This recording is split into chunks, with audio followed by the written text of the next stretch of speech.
This vehicle, this family that we're working with is the perfect example of why Accurate Automotive exists, but it's also the perfect example of why our industry has such a shitty name too. So this car came in, it was at one of those chain places that has like Fuego with their name.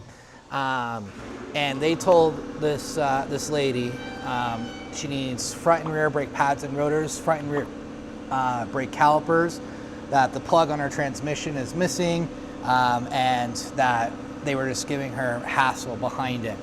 And I'm not disagreeing with some of these recommendations. I mean, as we go in and take a look, if we look in here, and actually it's going to be just behind here, the plug is missing, but this is, oh, I guess you need to blur that out. The other shop is the only place that's been servicing this car, and unfortunately that plug is missing. You know, could that have been accidentally done in service? I don't know, really hard to say. Here's where my issues start coming into play for this vehicle. If you look here, look at these rotors, look at these pads, absolutely, this car absolutely needs front brake pads and rotors. We also agree that absolutely, it needs rear brakes. If we come and take a look at the rear brakes, they're definitely needed. They're thin, they're at like 2 millimeters here. And then when we come and take a look over here, this might be hard to see on the camera, but on the inner pad here, and if they approve the work here, we'll show you better, but on the inner pad is wearing out a little bit quicker than the outer pad. Is it metal on metal? No. Is a discrepancy more than 3 millimeters? No. Why are we writing up calipers? We all know this is a slide pin issue. Slide pins get stuck, especially with lack of lubrication. So why are we doing that? I wish that was my only problem with this car. It's definitely not.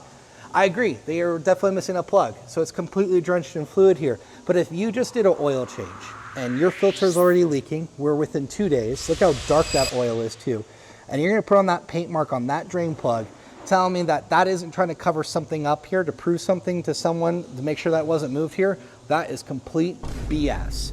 This is why this industry has got a shitty reputation, is because we treat people this way. As an oversized drain plug being forced into an oil pan, and as this vehicle runs, that drain plug is leaking.